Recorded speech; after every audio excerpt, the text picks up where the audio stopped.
Hi, I'm Dennis Gage, and thanks for tuning in to My Classic Car. Well, this week we're in New Hope, Pennsylvania to visit my good friend Jim Grundy. Now, Jim's got all sorts of cars, but he's got some really nice brass era cars. And he let me pick out a couple of my faves so we can get up close and personal with them. So what do you say we get up close and personal?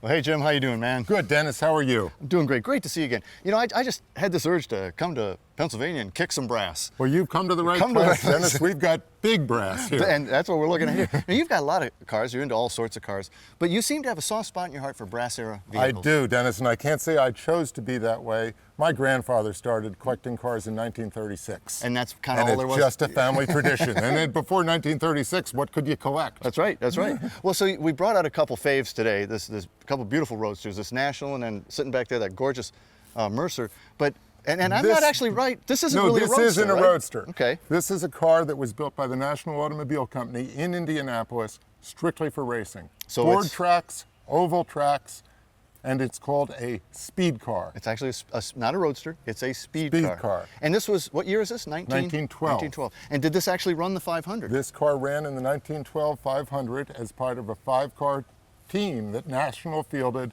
determined to win the race. You look at these cars, and you know, and certainly one of the things you see is just all the beautiful brass, but it's not really, it wasn't really there for eye candy. It could be bent easily, it could be processed and thrown onto the car. It was all about its function. It's function, yeah. Brass is much easier to work with than steel. Oh yeah, so that's why. So they worked with brass. So very, very simple cockpit. You know, 2 gauges. Basically. It looks like a simple cockpit, Dennis, but wait till you drive it. We've got 2 gauges. One is fuel pressure. The only person that cares about that is the mechanician. And this is his control lever. It's a great big pump. And he'll sit here throughout the race, every time they get on the straightaway, pumping like crazy. The other is oil flow. We all know the engine needs oil all the time. Yeah. These engines operated on what was called a continuous exhaust system. What that means, no oil rings on the piston. Just continuous so every loss, time everything? The piston went down on its stroke, all the oil in the cylinder head got flushed out these great big headers and back into the face of the driver behind him. Perfect. So when the oil stopped flowing, he had to reach over the side of the car, open the oil tank, pump again, and that would pump more oil into the crankcase. Wow. And then the tennis racket windshield here? I beg your pardon. This is a very highly engineered device. The screen on the outside is because the tracks that were made of boards or rocks were constantly blowing big chunks up into the face. This would keep the glass from breaking, and the glass on the inside would then protect the driver from all the small debris. Wow. Now, you say this is simple, Dennis, but let's look what we've got to work with here. Let's make you the driver. You're the pilot, as they say. You've got 1, 2, 3 pedals that you have to constantly control. First, you've got a brake and a throttle pedal. Ignore this one, that's the starter, just to get us going. And then you've got a clutch over here. All right, so you need 1 foot to work both of these pedals almost constantly. Right. Now you've got 1 hand in the steering wheel, but look, we have the timing adjustment on the magnetos here. So as you accelerate down the straightaway, your free hand has got to be able to do that. Well, who's going to shift the gears? I'm out of hands. I'm the mechanician. I'm sitting beside you, and it's my job to shift gears for you, to brake for you as we come into the corner. So it is a 2-man operation. And my last job, Dennis, is to keep us from turning over. So you're ballast. I'm the big body weight. Throw the weight here, throw the weight there. It was a 2-man job. Man. Well, you know, and I noticed this. I mean, there's plenty of 11s on here, but we've still got this one sticking up here. The AAA asked all the race teams to do this because when you're on the back straightaway, just like today, you want to be able to see your team car. So with this nice big number sticking up, in the grandstands with your binoculars, you can cheer your team on. But don't forget, we got a monstrous big full torque engine under there. Let's go look at that baby. Okay. All right, Dennis, real quick, before we open up the hood, let me show you something. See this handle? Boom, I can open the radiator. And she just spins off. Same thing on the gas, same thing on the oil, same thing on the hood. Two handles spring loaded, throw the straps out of the way, and we're in there. And so what have we got? Wow, you got a lot of cast metal in there. We got a great big square 4-cylinder T-head engine with dual ignition, 8 spark plugs, 2 spark plugs per cylinder.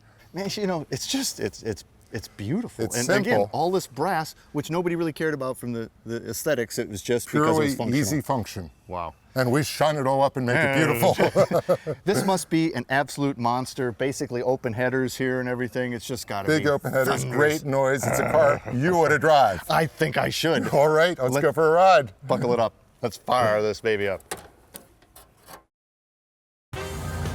Welcome back to My Classic Car.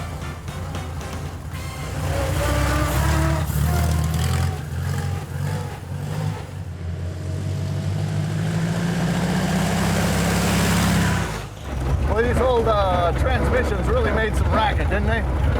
This is barely a transmission when you think about it. It's great big gears, and their only purpose is to get you in the high. Get into Once you're there, that's it.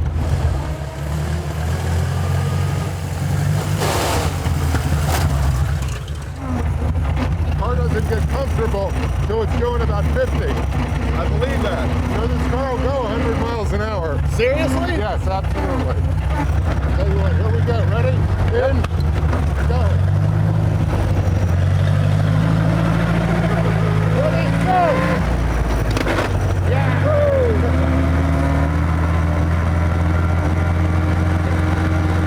Now you can understand, this really is a two-man car. It really is. This thing is crazy. As they say, when men were men.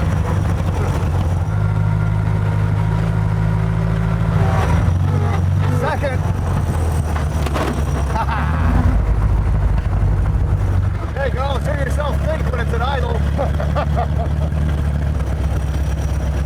I got the mustache for this car, I gotta tell you, man. Still holding up. You got the windshield. I got the big exhaust. It's a two-man job, I And tell I you. get all the controls. All you do is steering. I like it, it's working for me. It's like being captain of a ship.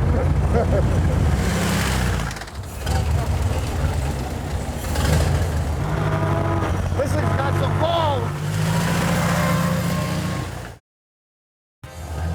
Welcome back to My Classic Car.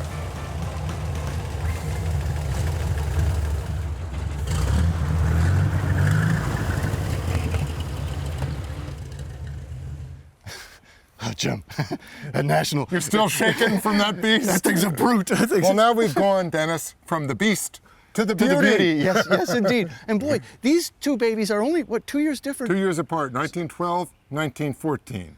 So 1914 Mercer, completely different in an awful lot. I mean, certainly from the outside. Curvy, Yeah, sexy, because the beautiful National's body. so blocky, so, so square. Every aspect of This it. flows. Now Yeah. you can say Roadster. Okay, yeah, so this is unspeakable. This is a Roadster. Built in the U.S. and very close to here. About 10 miles away. Really? In Trenton, New Jersey, which is right in the middle of Mercer County. Hence the name. The Roeblings were New Yorkers. The factories surrounded New York. They brought all their engineers in. They built their plant near the city. And so, again, so sleek. You've got a lot of curves. You've got a lot of flow to this car and a dash that's starting to look like a modern car. Look, we've got a dashboard with all modern electronic gauges. Remember, in the National, all we had was fuel pressure And a drip gauge. and a drip gauge. Now we've got a fuel pressurized oiling system. Yeah. That other car just had splash oiling. Now we've got fuel pressure. Once again, don't be confused. That's not a gas gauge, that's a But fuel pressure. We have an ampere gauge. Wow. Because we have a full electric system with electric headlights, electric fuel pumps, everything in a modern car. Even a speedometer, which you didn't have in a race car. Who needs one? Who needs one? Just go as fast as you can all the time. Now, this is still a brass era car, but I don't see any brass. Well, brass was used, but everything you see here that's shiny metal is nickel plated. So it's nickel plated brass? Yes, it's nickel plated brass, and they plated it with nickel because the softer the metal, the faster it tarnishes. So by nickel plating the metal, it would hold a bright finish longer. And now we care about that. Now because this Now is a we sports build car, it's a beautiful sports car, we want it to look for good. the roads, for the wealthy New Yorkers to drive around in. This was the creme de la creme. Well, and you've got what looks like a very modern H-pattern shifter here too. I mean, that looks fairly... Amazingly advanced, four-speed, simple H-box, reverse back, just like any other modern car. But if I were to go for a ride in this car with you, Dennis, I could sit back and relax. Well, actually, I'm driving. I don't know how much you'll relax, but your fuel system or your fuel tank back here, very much like the National, one big tank but two fillers. Well, it's two fillers for a special reason. This is really two tanks. 1/3, just like we had a huge oil sump on the National, 1/3 of this tank was for oil, 2/3 of it was for fuel. Oh, so it's a split tank. It's a split This tank is in the the oil middle. fill and that's the gas fill. Exactly. Wow. Because these cars used oil. Now, how about this color scheme? Would this been close This to what is it came as? exactly a Mercer color scheme. Really? You know, the Mercer enthusiasts have gone to great lengths to study every aspect of the cars, and this is exactly the colors that this car was delivered in 1914. It's really elegant looking. Isn't it? It is. Now, It's powering like this... a beautiful woman. It is, isn't it? Curvy. Powering this beautiful woman, we have a very unique engine for its time. We have what we call an L-head engine. Let's go look at it. Absolutely. You're not just going to whack that thing. No. That's a fixed motometer that gives us our temperature. Now we can go inside. All right. Not quite as wild and woolly as the last car. Very sophisticated, but look what we've got. Oh yeah, no, that's brass at all. Very different. I mean, No wow. brass I mean, at that's all. you know, that's almost starting to look like a modern engine where you open it up and you can't even see the engine anymore. Just one set of spark plugs across the top, single inline, Inline firing. But look at this magnificent aluminum casting. Oh, it is. It's The gorgeous. entire thing is one beautiful casting. Everything's nickel and aluminum. And is this even a? I mean, this is obviously a cast manifold. Is that cast iron though? Or is That's that a cast iron iron manifold, absolutely. And what are your hex? Okay, well, just as we saw the valves in these engines are very accessible, this is how we put the valves in and out under here. Okay. You just take a wrench, take each one of these out, and the valves are right there. Wow, I mean that's really an elegant design. Simple, elegant performance. Quantum leaps forward in a couple years. In 2 years' engineering. time, that Yep. is amazing. And so it probably drives in a much more civilized fashion too. It drives like a sports car, Dennis. This one, I can ride along And as just a passenger enjoy. and enjoy Well, the ride. as much as anyone enjoys riding with me. Let's try that though. All right, I'll button her up.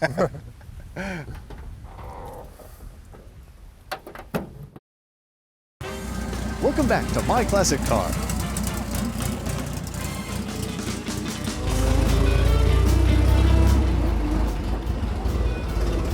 You did that like a natural, early and often. Early and often. And this is the perfect road for this car, because this is what they were running on back in the day. Isn't it true? Here we've got all the natural history right here.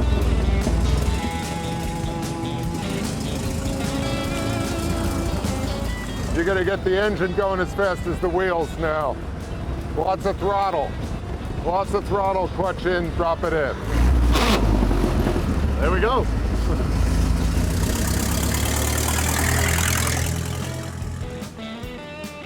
Oh, I love this car. Let's go towards me a little bit. I'm still More clutch. all clutch, got total clutch. Little throttle. There we go. My grandmother once said, grind me off a pound. Grind me a pound too.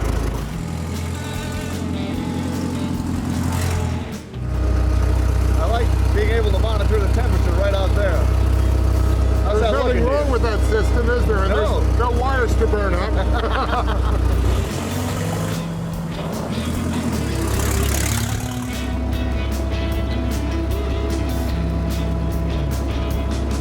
Now this is what I call a job, Dennis. You spend your time driving around in great vintage sports cars. You know, you can't beat it. You really can't beat it.